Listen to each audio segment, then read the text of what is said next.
I think first of all, we have to break out of that proverbial box. And maybe the paradigm has changed. So concert halls, though I often depend on them myself, and institutions, organizations, which I often depend on myself too. But that may not be where it's really at. It may be back to grassroots. Think, for example, of Chopin, or the experience of Chopin, or Schubert, whose magnificent music was more often premiered and performed in homes. Nice. Sometimes palatial homes, but still, I think that's where we have to go, grassroots, and just make it happen at the people-to-people level. And I would say sometimes, quite honestly, we just have to abandon some of these institutions that have already failed us.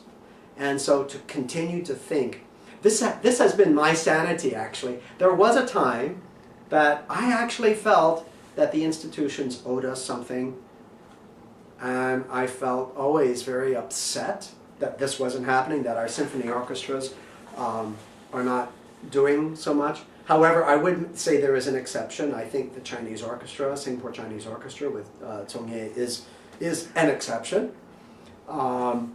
Otherwise, but we shouldn't depend on it. I mean, why do we expect anything from them?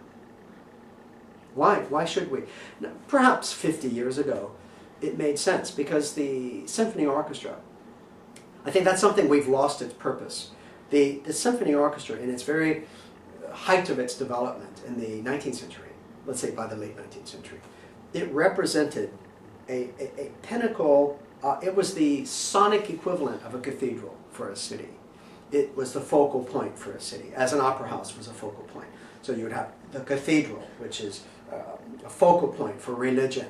You would have the opera house, which is a focal point for stories and mythologies and connecting people. You have the Symphony Hall, which was a focal point for this power of sound, almost a cathedral of sound. And people look towards it as virtually a religious experience, as something that would complete their lives. We don't live in that world anymore. Just look how it is not that. It's certainly not that in Singapore, I think. And all is very commercialized then. So why should we expect something from bankrupt systems? I'm not saying they all are. Please don't get me wrong. There are some awfully wonderful institutions there. But so many are ethically, morally, humanistically bankrupt. So why are we expecting something from them? If the bank has gone broke, don't go there, I would say. So create your own programs, like create your own,